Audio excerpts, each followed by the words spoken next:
In human history, there has been much madness, much greed, much betrayal. But in the spring of 193 AD, Rome itself, the capital of the most powerful state, the cradle of civilization, surpassed itself. The whole world shuddered at an unprecedented disgrace. Can you, even for a second, imagine that the greatest empire on earth, a symbol of power, strength, and order, could simply be bought at auction, for cash, like old furniture or a slave in the market? This is not a metaphor. This is not artistic hyperbole to grab attention. This is accurate, documented historical truth that still today makes us question the very nature of power. Today, I will tell you how the Praetorian Guard, the elite bodyguards of the emperor, his personal army, not only murdered their ruler, but then, in an act of absolute cynicism, held an unprecedented auction right beneath the palace walls. Whoever offered the most ringing coins became emperor. This is a story of how avarice and boundless sense of impunity and a political vacuum shattered the foundations of a state, and why after that night, Rome was never the same. Watch until the end, and you will see how the thin line between power and commodity can lead to the collapse of an entire civilization. To truly understand how the great Roman Empire descended into such disgrace, we must take a brief but important detour into the recent past. We need to go back to the reign of Emperor Commodus. He was not just a bad emperor. He was the embodiment of the worst vices and the deepest moral decay. The son of the great and wise Marcus Aurelius, Commodus turned his rule not into a concern for the state, but into a bloody, insane circus. He believed himself to be Hercules, fought in the arena as a gladiator, killed not only animals but also people, and wallowed in orgies, incest, and madness. The Roman elite, the people, the army, everyone hated him, but feared even to whisper about it. A conspiracy festered, like a boil. On the eve of New Year's 193 AD, weary of the emperor's madness, his own concubine Marcia, Chamberlain Eclectus, and Praetorian prefect Latus orchestrated his assassination. Commodus was strangled by a wrestler named Narcissus. Rome breathed a sigh of relief. It seemed power needed cleansing, and a new, worthy individual was destined to restore order. Publius Helvius Pertinax was elevated to the throne, an old, stern, experienced senator who had spent his entire life in service to the empire. He was from humble origins, having risen from a teacher to a military commander and provincial governor. He was the ideal candidate to restore stability. And that's when the real catastrophe, the harbinger of disgrace, began. Pertinax inherited not just the throne, but an absolutely empty treasury. Commodus had managed to squander his great father's immense fortune, and more. Pertinax, attempting to restore financial discipline, began selling off Commodus's luxurious possessions, his concubines, expensive wines, even his gladiators. But this was not enough. And Pertinax had one fatal problem. He had promised the Praetorian Guard, the elite bodyguards who had proclaimed him emperor, an enormous sum for their loyalty. 12,000 sesterces per man. And, ironically, there was simply no money for this bonus. And then, on March 28th, just 87 days after his ascension to the throne, Pertinax made what became his death sentence. In a desperate attempt to salvage the treasury and restore order, He refused to fully and immediately pay the Praetorians their promised bonus. He offered installments, or not the full amount. He underestimated their greed and their sense of impunity. In an instant, the elite guard, who were supposed to be the emperor's last bastion of defense, his reliable support, transformed into his executioners, and the executioners of the entire empire. The enraged, insatiable Praetorians burst into the imperial palace.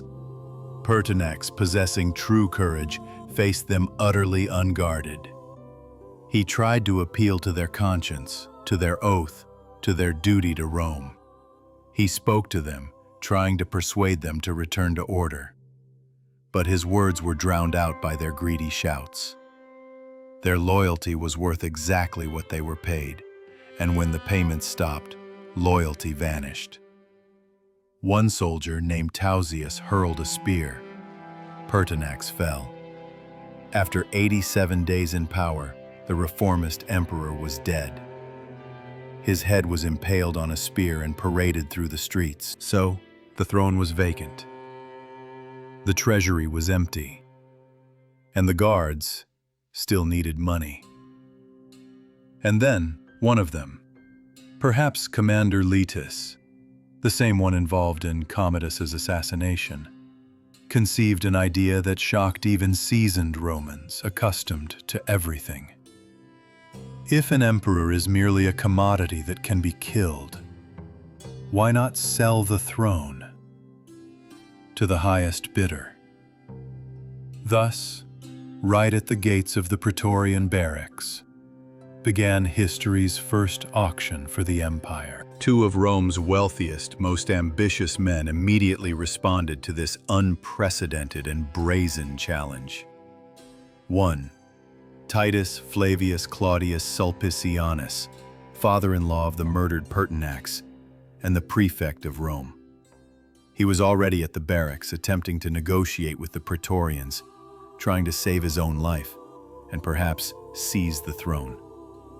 The second, Marcus Didius Severus Julianus, an eccentric but incredibly rich senator who arrived on the scene in a hurry, inspired by the insane opportunity. He saw the chance of a lifetime, and so the two rivals stood on opposite sides of the barracks walls, like at some absurd market. Sulpicianus, already inside the walls, promised money. From a window or from the wall, Julianus shouted his bids from the street, trying to outbid him.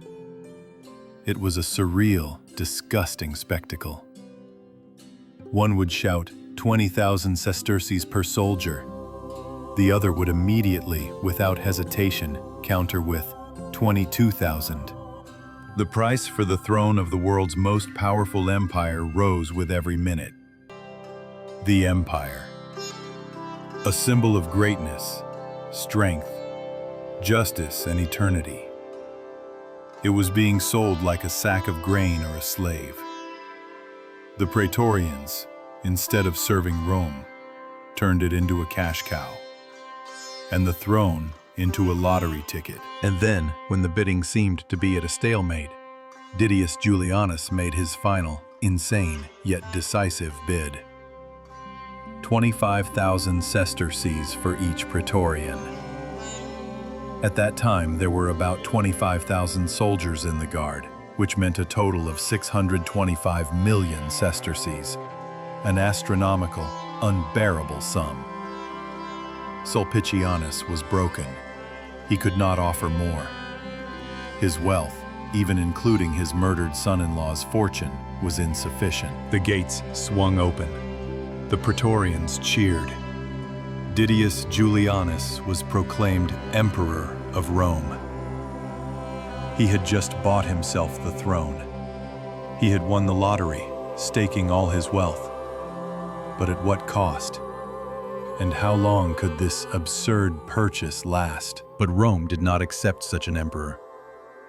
The people, who had endured all of Commodus's madness, were outraged to their core. Mass riots broke out in the streets. Crowds jeered Julianus, pelted him with stones, cursed the emperor for sale, He was ridiculed in the Senate. Throughout the empire, upon learning of the disgraceful auction, the legions flew into a rage. Their pride had been deeply offended. 3 of the most powerful legions on the frontiers, those of Pannonia, Syria, and Britannia, refused to recognize the bought emperor. Each proclaimed their commander emperor, and all 3 marched on Rome. This was a new civil war, but its cause was not only the throne, but the disgrace that the Praetorians and Didius Julianus had inflicted upon Rome. The most decisive, fastest, and most ruthless was Lucius Septimius Severus, commander of the Pannonian legions.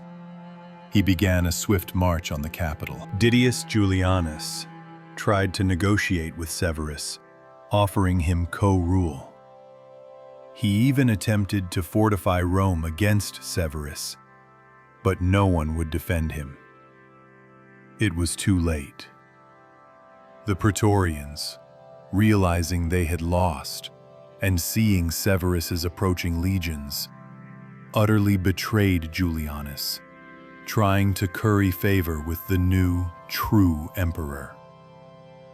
They seized him and handed him over to the Senate, which hastily sentenced him to death. 66 days after his disgraceful purchase, Didius Julianus was executed. His last words, according to accounts, were, "But what evil have I done? Whom have I killed?" He never understood that his main mistake was not murder, but allowing himself to be bought, and buying the empire himself. He turned the sacred symbol of power into a commodity. Septimius Severus entered Rome, disbanded the disgraceful Praetorian Guard, and founded a new dynasty. He restored order, but this shameful auction left an indelible stain on the empire's reputation. It showed the whole world that power, even the highest, could be put up for sale. That the state is a commodity, if there are enough buyers and enough greedy sellers. And this is one of history's darkest, yet most relevant lessons. When society and its protectors value themselves in gold, when morality is sold for the jingle of coins, it's not just one dynasty or one emperor that crumbles. The very belief in the system itself collapses. The foundations erode. Do you believe that similar auctions, perhaps not so overt or bloody, are happening today in our world? That money still buys power? Share your thoughts in the comments. I'm very curious to hear your opinion. And if you enjoyed this gripping story about the dark secrets of power and money, be sure to subscribe to the channel and give it a like so you don't miss other, equally shocking stories from the depths of history.